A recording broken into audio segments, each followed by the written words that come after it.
The biggest snowman ever.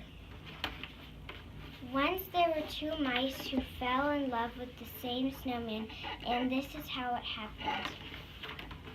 On a bright winter day, the mayor of Mouseville announced the town snowman contest. Whoever makes the biggest snowman will win a prize, he declared. All the mice were excited.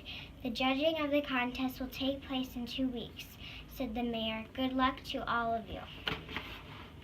I'm going to make a really big snow princess, said Penelope. I'm going to make a really big snow martin, said James. I'm going to make the biggest snowman ever, said Clayton, the house mouse. His friend Desmond, the field mouse, frowned. No, you're not. I'm going to make the biggest snowman ever. Oh, yeah, said Clayton. Oh, yeah, said Desmond. That night it snowed and snowed. Huge drifts covered driveways, roads, and fields. It was the perfect beginning for a snowman contest. In town, Penelope began her snow princess and James began his snow martin. Out in the country, Clayton and Desmond began their snowman. Clayton made a snowball and rolled it along the ground. The more he rolled it, the bigger it got. Before long, he had a large base for a snowman. Not far away, Desmond was doing the same thing. The next day, Clayton made a huge snowball for his snowman's belly. Not far away, Desmond did the same thing. That night, Clayton brought his dad out to see his snowman. Dad scratched his head. I don't know, son. It's going to be big, but I'm not sure it will be the biggest. Clayton smiled up at him. I'm just getting started, he said. Dad whispered in his ear, if you want to work faster, use a wheelbarrow to carry the snow. A little later, Desmond brought his Uncle Vernon. I don't know, said Vernon. It's going to be big, but will it be the biggest? Desmond smiled. I'm just getting started, he said. Vernon whispered in his ear, if you want to work faster, use a wheelbarrow to carry the snow.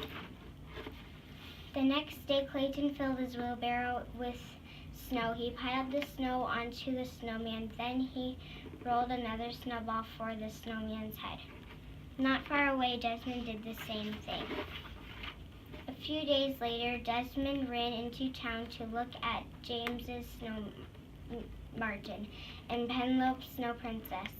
He said, all of our snow people are the same size. That afternoon, Clayton made the same discovery. The next day, while working on his snowman, Clayton had an idea. He brushed the snow off his gloves and walked towards Desmond. At the same moment, Desmond had an idea. He brushed the snow off his gloves and walked toward Clayton. They bumped into each other and fell down.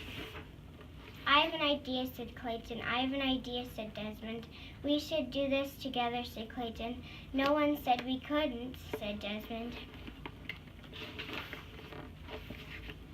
First, they rolled each part of Desmond's snowman over to the middle of the field. Then they rolled each part of Clayton's snowman over. They piled the snowballs on top of one another.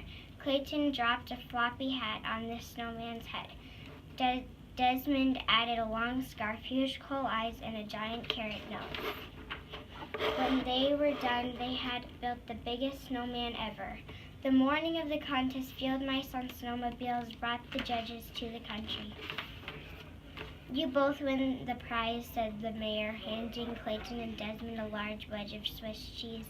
Let the celebration begin. Everyone gathered to dance around the snowman, drink hot chocolate, and eat donuts.